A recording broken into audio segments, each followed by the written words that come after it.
You have to be putting yourself in front of the opportunities given to you. If your sales leader is going out on vacation, raise your hand. Hey, how can I help while you're gone? So for product development, marketing development, I raised my hand. Hey, how can I help? Could we get some physicians from my area that could kind of look at the product beforehand? I was part of a biomaterials team back then that we had a whole, as multiple people together that would talk through product design and product.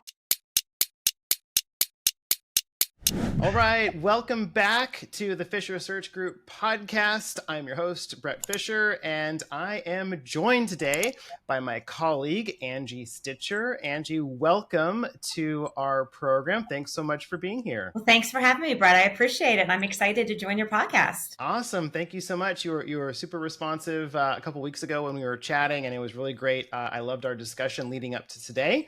So let's just dive right into it. Let me give our guests a quick background. You started in ortho distribution, which is one way to get into medical sales, which we talk about with some of our candidates. And then you negotiated your way into a startup role at age 26. Love to hear more about that. Then you went on to spend 18 years of your career at Medtronic, later joining Abbott down in the South and building out a sales team in the South. You were a field sales trainer, mentor, and creator of a program called Elevate You. It was a 9-month program for reps into rep development and then, of course, leadership growth. I appreciate you saying yes to today's discussion. You said you're passionate about helping people grow into leadership the right way. Yes. So thank you for being here. And as a quick reminder to everyone watching, this is a program we started last year to help candidates, clients, people in our network uncover stories about people's careers and how they got to where they are. So hopefully it can help you. So it's all part of our Pay It Forward Give Back. So thank you for being a part of this journey. Would love to turn it over to you and take it away, maybe how you got started into your career to where you are today. Sure. So right early on, my mother worked in the operating room with an orthopedic surgeon. So I kind of had a little bit of insight into the operating room, but I never thought I was going to go into sales for medical device companies. In that, when I went to college, I took fashion. Kind of funny how you changed. I had a marketing management degree. And then I got out and my mom was like, why don't you look into these medical devices? Ortho reps come in here and I think they do pretty well. So my mother was one who would gather cards from the reps back then. And I ended up interviewing with several companies within the medical device world. And yes, I landed a job with a distributor for an orthopedic system called Helmetica. And so that was how I got in there. One great thing about that opportunity was I didn't just go right out to sales. They actually put me through internally what to do. I was shipping and receiving. I was accounts receivable and payable. I answered the phone for a little bit. So I really got to understand at a young age what a company dynamics look like. And again, this was a distributor. So they distribute other different lines as well. Eventually with them, I went into the ENT world, which is then how I kind of found my way with Stryker. So Stryker ENT, I was afforded an opportunity there. I worked for Stryker for a couple years. I was in my second year working with Stryker. I was at a meeting and I had our new shaver system like under the table. And it was a Johns Hopkins meeting. I remember this. And at the end of that meeting, 2 gentlemen approached me and kind of said, we know you're with Stryker, but we'd like to talk to you. It's a company called Treebay. We're getting ready to go public and or expand, and we need people. So I was interested in hearing what they had to say. I spoke to them, and truly, I was with Stryker. Like, I wasn't going to go anywhere. I was going to make my number again. I enjoyed going to their chairman breakfast when you make the number, even though they handed me back then a cigar, and I asked for a glass of champagne. It's kind of fun.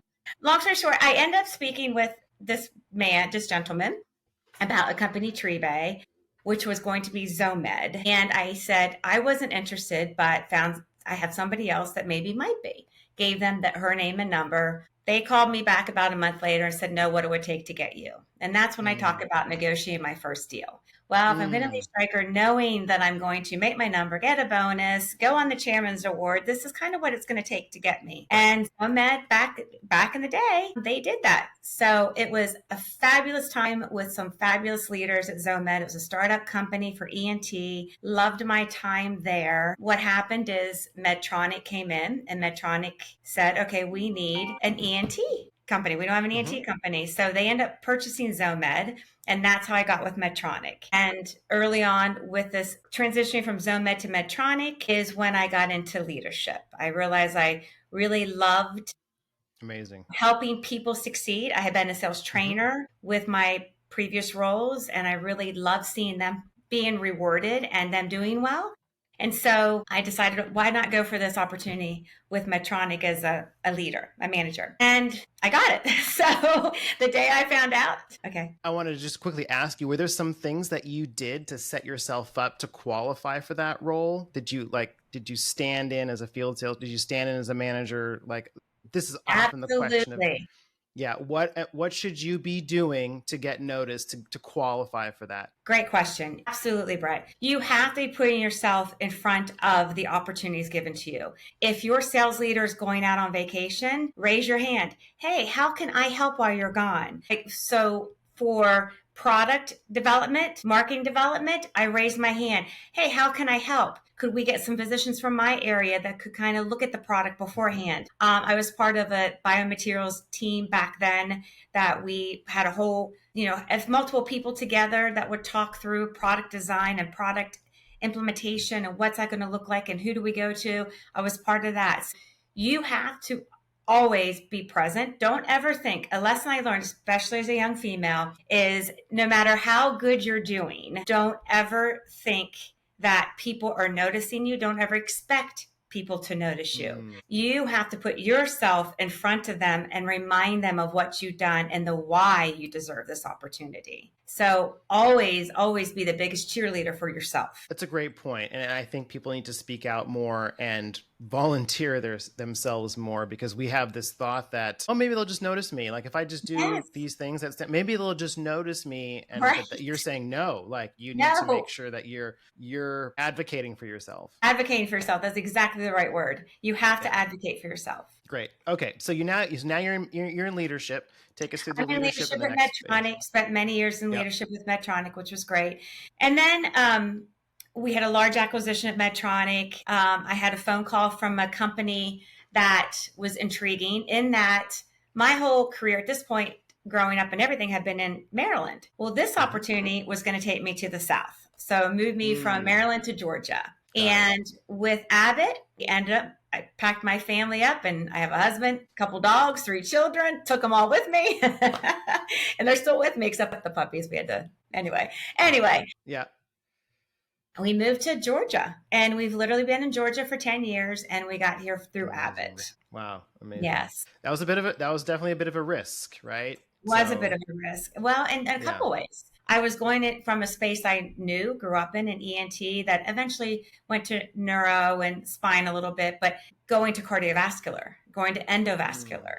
That's what Abbott did. So I'm moving to a new area, have a new team, don't know any of them, they don't know me, and it's a whole new space. So that was interesting dynamics in learning for myself. And I learned at that point in my career that, yes, while I was wildly successful previously at Medtronic, being a leader, I needed to prove myself with this team. So I learned listening skills are super important. So I would have my team, I would ask them questions, listen to their response, not because I was micromanaging them. I was truly trying to learn. And what I learned was I had a team that was very clinically focused, so good clinically, but we need to work on our sales skills. And so with that, I end up putting something together called working with the challenger sale. Many people probably have done the challenger sale, but I'm a big leader that believes in you learning and then sharing it with the team. What I mean by that is, yes,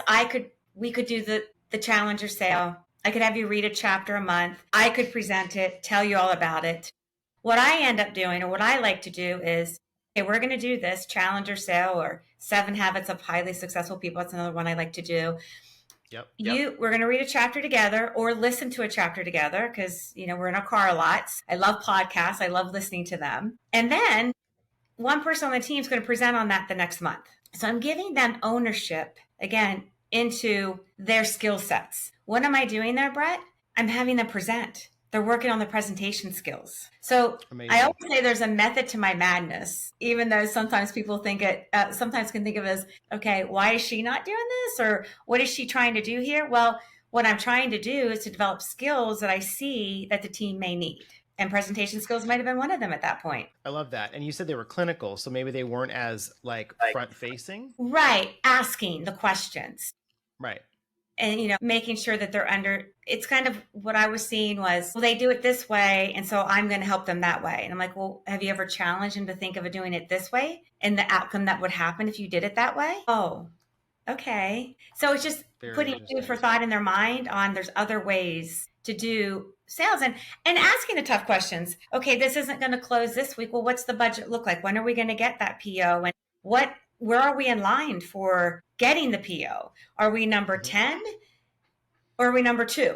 If there's a difference. Right. So it's asking poignant questions to understand really where we sold capital equipment I've sold capital and disposable throughout my career.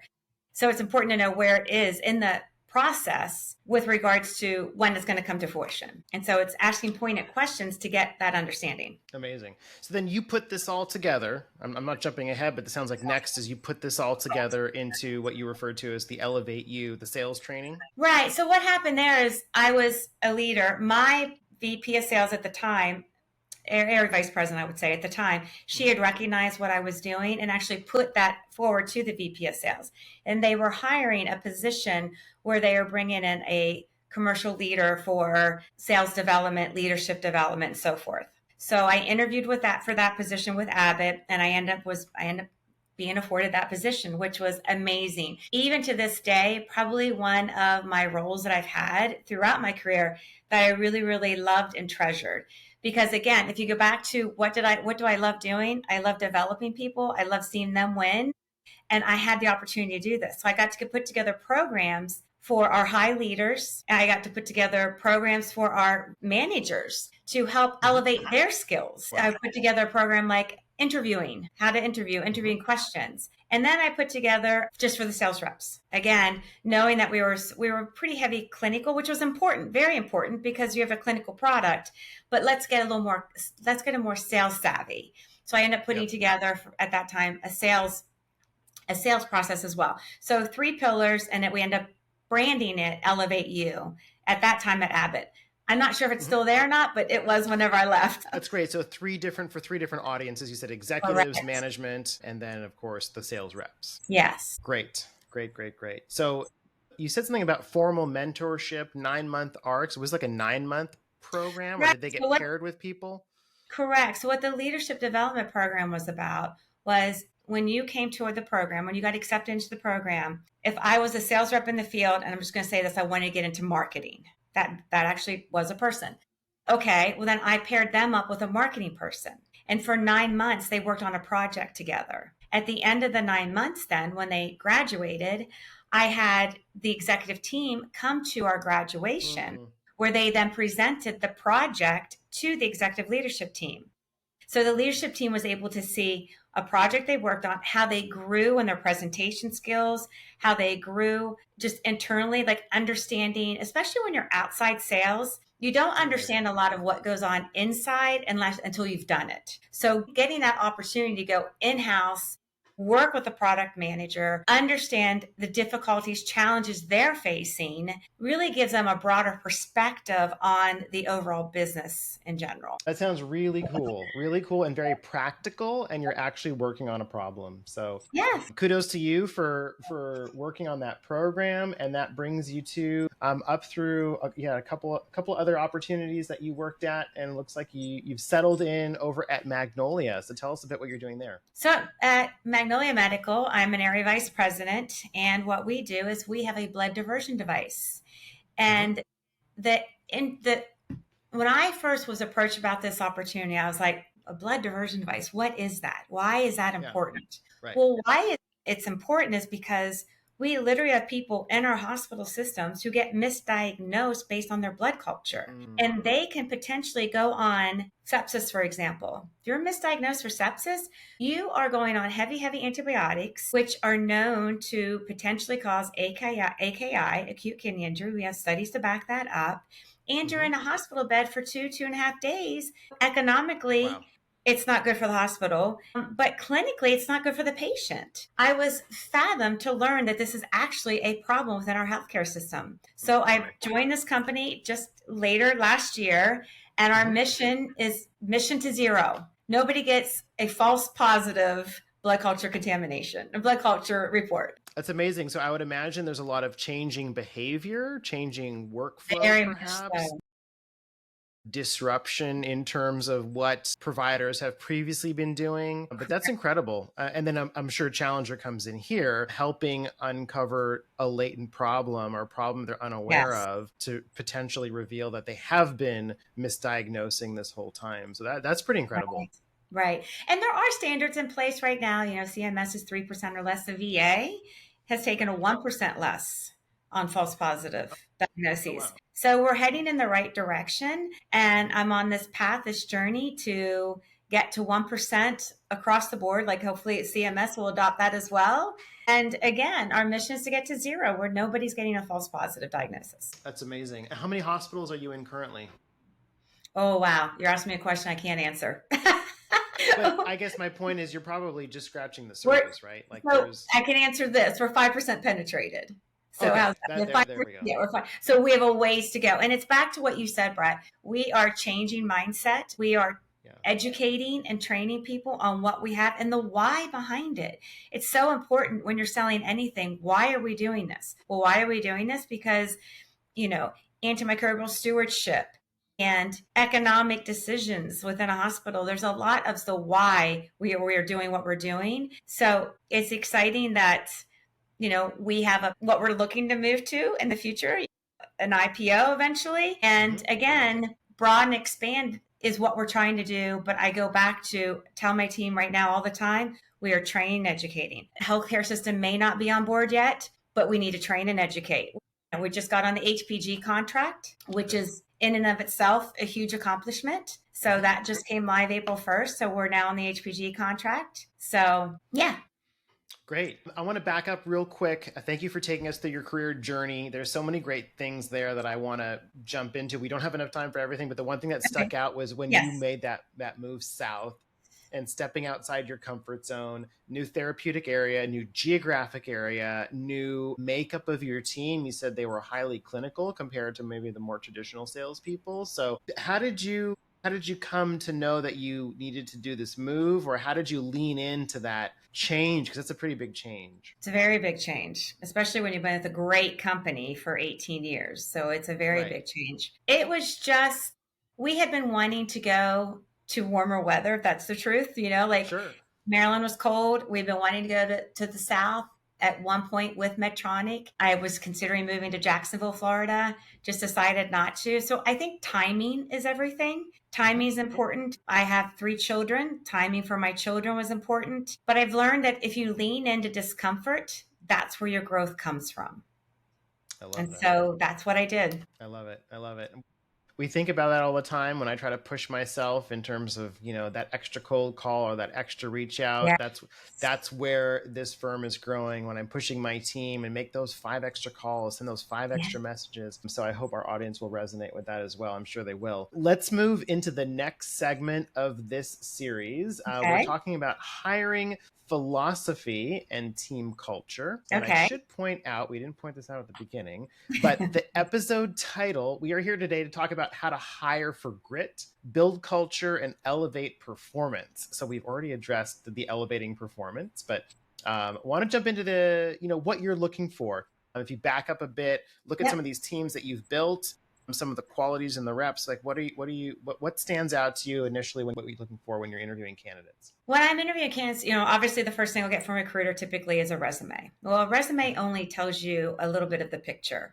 I don't hire for the resume, I hire for the person. So it's important to me. I've learned early on in my career to do a quick 30, 35 minute phone screen. And what I'm looking for in that phone screen is something grit, a sense of urgency, Mm. a problem solving mindset, and a sense of humor, maybe, right? Like, show me who you are. Don't be afraid. If somebody puts you on a quick 30-minute phone call, give them give them a little bit of who you are. Don't just answer the Hmm. questions. Answer the questions, yes, but then maybe back it up with a little bit of story that you might have. Hmm. So you mentioned grit and a sense of urgency. How are you able to determine that, like in that quick 30-minute Oh, fair. screen? Grit, how they answer questions. Are they able to step out their comfort zone? Talked Hmm. about that earlier, right? Like being able to Yep. step out your comfort zone is important. Sometimes by the way they answer that, I can see, okay, they've got this grit. Sense of Mm. urgency. How long did it take them to do something? What's important to them? How do they know? Again, answering these questions, some of the questions I ask,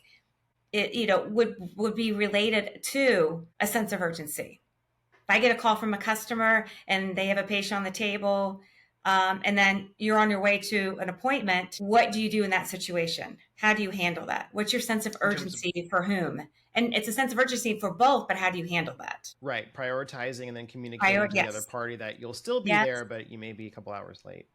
yes, All the way through the process. There's multiple steps in the process. I'm sure you have a pretty yes. good and thorough process interviewing with a bunch of different people. Take me through, I'm curious, some of your favorite interview questions. How are you getting people to open up? Specifically getting people to open up, I always take them back. So after we do the initial phone screen, we'll have a face to face, and I'll just kind of say, okay, because the resume again shows a story. It shows one picture to your story, right? Talk to me about where you grew up. What did you do in high school? Did you play sports? Were you in the band? Did you work? Why did you Hmm. make that decision to do whatever it was? Yeah.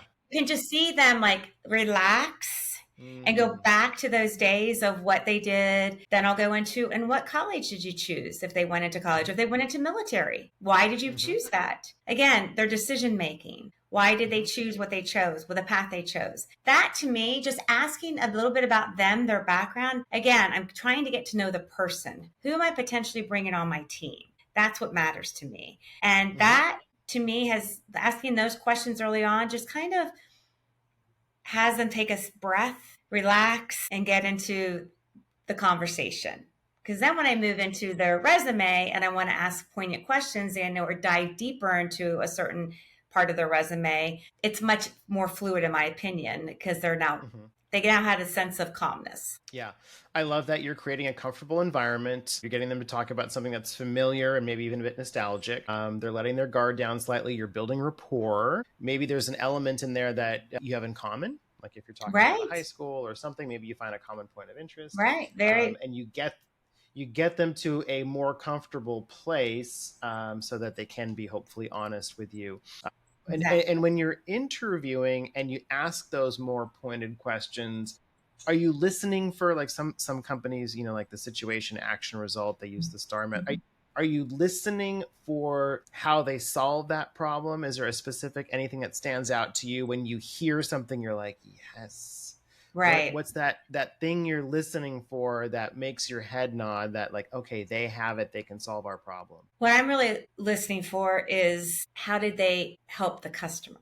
How did they Mm. solve the customer's problem? How did they go above and beyond for the customer? What was their definition of quality service for the customer? How did their customers view them? Are they a liability, which I hope not? Are they an Yeah, asset? right.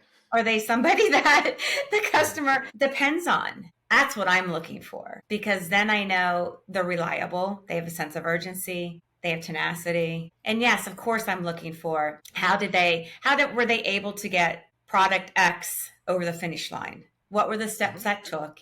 Were they able to take it from 12 steps to 8 steps? Talk me through that. What did that look like? Who did you have to meet with? So, of course, you're looking for all of that as well. But to me, I'm really looking for how would their customers describe them? Any surprises in interviews? Like, is there anything you Yeah. haven't seen? You know what I mean? Like, Yes, any there are interviews that surprises went in interviews. And anything that went sideways that you just didn't expect? I well, mean, that's a fair question. And honestly, when you first get in touch with me, like when the recruiter puts you with me, please understand from that point on, you're in the interviewing process. A sure. text message messages you send me, an email you send me, anything, that's part of your interviewing process. I love it. So we're Yeah. seeing how I'm gauging how you interact with others, how you respond to me. That's super important. So never let your guard down. Never think, and I may give you buzzwords. I may say to you, I really like this about you. That's good. I want you to know what I really like about you.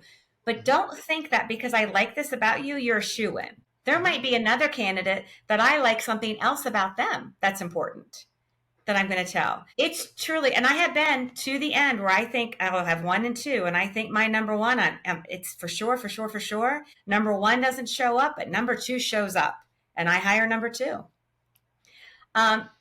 Know when you're talking to a hiring manager, know their product, know what they're selling, know some of their clinical evidence, be able to talk about that. If you know that our mission to zero is for sepsis patients, I would anticipate that you're going to say, no, 40% of patients in a hospital setting are misdiagnosis for sepsis. That's not okay. State something like that.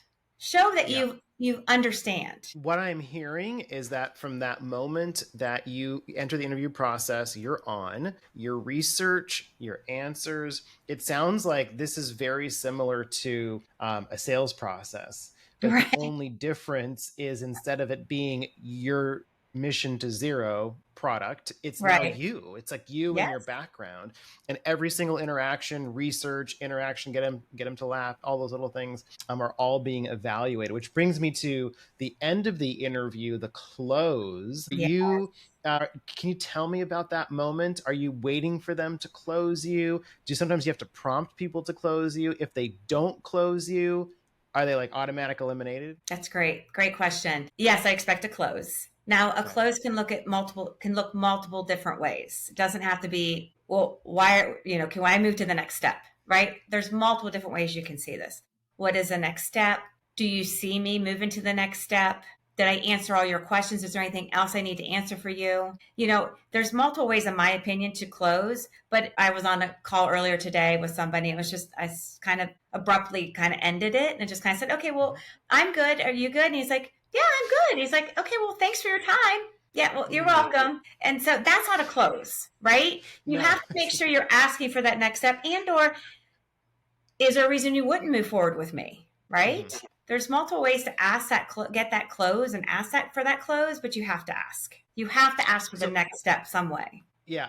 How does this, let me get your feedback on this because I know we're coming up on time here, but this is really good. If I'm approaching the end of the interview and I ask you, do you have any concerns about my ability to do this job or any hesitation, anything that I could work on, like asking for like a quick report card, like as if that was a pre-close, and then you give me information and maybe I can clarify something if in case I missed it or something. Yes. Then we're clear. Then do I have your vote to move forward? Do I have your endorsement to move forward as more of my hard close? How does that sit with you? Absolutely. We'll get that close. I will absolutely answer it. And just what you just said, Brett, I'm looking for how they answer that. Okay. So to me, that was a close. It doesn't hurt to say, I look forward to moving forward to the next step, or I hope confirm your interest to the next step. Yes. Yep. And normally that does come up. If they don't do that, it's not, to me, it's not an out, because they did ask, is there anything any reason I wouldn't move forward with them? And I did give them potentially 1 or 2 reasons that I was doubtful in moving forward with them. So if they answer that, to me, I'm like, that suffices, honestly. Okay. Good. I know with every hiring manager, it's slightly different. So it's not often that we get this feedback, but to be able to share it, especially this insight from, a sales leader who presumably you've sat through, hundreds of interviews and you speak to people all the time. I think that's incredibly helpful for our community. So we're going to wrap things up here in a minute. I want to make sure I mention to everyone, if you enjoy these shares that we're doing with people within our network, please subscribe to Fisher Search Group Podcast and comment below. Let us know your favorite part of the episode. It's been really great to have Angie Stitcher with us on the program. This is episode 11, How to Hire for Grit, Build Culture, and Elevate Performance. So if they want to get in touch with you, I encourage people to get in touch with you, expand your network. definitely connect with Angie on LinkedIn. You can also check out the Magnolia Medical Careers page.